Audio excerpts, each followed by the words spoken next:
టీనర్సాపురం మండలం కేంద్రంలో ఎంపీడీఓ కార్యాలయంలో నిర్వహించిన ప్రజా సమస్యల పరిష్కార వేదిక జనవాణి కార్యక్రమం ప్రజా ఫిర్యాదులతో కిటకిటలాడింది. వివిధ గ్రామాల నుంచి పెద్ద సంఖ్యలో తరలివచ్చిన ప్రజలు తమ సమస్యలను ప్రత్యక్షంగా ఎమ్మెల్యే దృష్టికి తీసుకువచ్చారు. జనవాణి కార్యక్రమానికి విచ్చేసిన పోలవరం శాసనసభ్యులు చిర్రి బాలరాజు ముందుగా రుద్రకోటరాజుగూడెం గ్రామంలో డాక్టర్ బిఆర్ అంబేద్కర్ విగ్రహానికి పూలమాలలు వేసి ఘన నివాళులర్పించారు. అనంతరం టీనర్సాపురంలోని శివాలయంలో స్వామివారిని దర్శించుకుని అక్కడి నుంచి ర్యాలీగా జనవాణి వేదిక వద్దకు చేరుకున్నారు. ఈ సందర్భంగా ఎన్డీఏ కూటమి నాయకులు ఎమ్మెల్యే బాలరాజుకు ఘన స్వాగతం పలికారు. వేదికపైకి చేరుకున్న అనంతరం ఎమ్మెల్యే ప్రజల నుంచి వచ్చిన వివిధ అంశాలపై అర్జీలను స్వీకరించారు.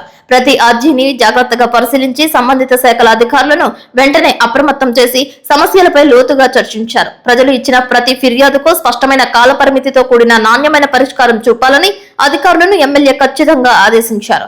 ఈ సందర్భంగా ఎమ్మెల్యే చిర్రి బాలరాజు మాట్లాడుతూ ప్రజల సమస్యల పరిష్కారమే ప్రధాన బాధ్యతగా తీసుకున్నట్లు తెలిపారు. ప్రభుత్వ పథకాల అర్హులైన ప్రతి ఒక్కరికి చేరేలా అధికారుల సమన్వయంతో పనిచేయాలని అన్నారు. జనవాణి వేదిక ప్రజలకు నమ్మకాన్ని కలిగించే వేదికగా ఉండాలని అన్నారు. ఈ కార్యక్రమంలో జనసేన జిల్లా ప్రధాన కార్యదర్శి కరాటం సాయి, గడ్డమనుగు రవికుమార్, జనసేన మండల అధ్యక్షులు అడప నాగరాజు, పూనెం ఆదిత్య, టీడీపీ రాష్ట్ర నాయకులు శీలం వెంకటేశ్వరరావు, జయవరపు శ్రీరామ్మూర్తి, జడ్ల సత్యనారాయణ, టీడీపీ మండల అధ్యక్షులు నాయుడు రామకృష్ణ గౌడ్, నెల్లూరు వెంకట చలపతిరావు, పెన్నమనేని మధు, ఆచంట సూర్యనారాయణ, నాలి చక్రవర్తి, కంపసాటి రమేష్, నవీన్, మధు, పలు శాఖల అధికారులు పాల్గొన్నారు.